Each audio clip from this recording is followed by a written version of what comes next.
हाथ में त्रिशूल गरवा नगवा के हार रूपवा मनवा मोहत बा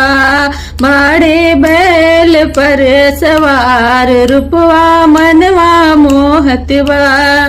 एक हाथ डमरू दूजे सोहे तीर सुलिया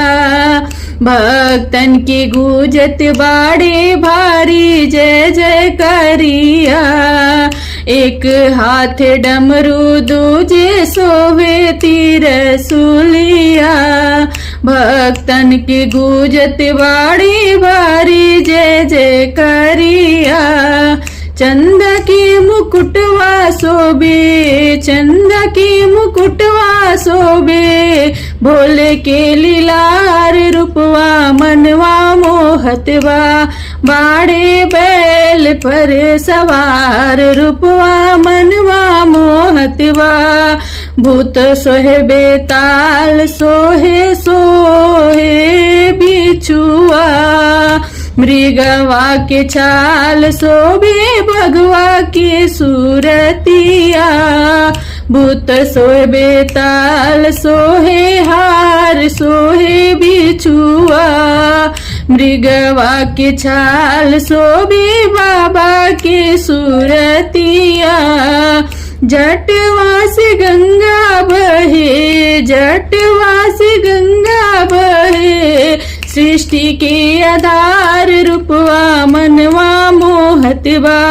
बाड़े बैल पर सवार रूपवा मनवा मोहतवा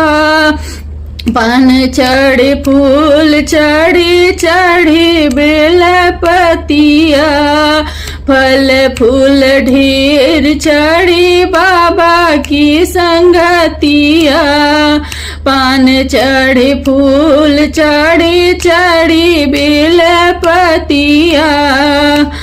फल फूल ढेर चढ़ी बाबा की संगतिया बाबा के दुआर सोए बाबा के दुआर सोए बोले के सिंगार रूपवा मनवा मोहतवा बाड़े बैल पर सवार रूपवा मनवा मोहतवा बाड़े बैल पर सवार रूपवा मनवा मोहतवा।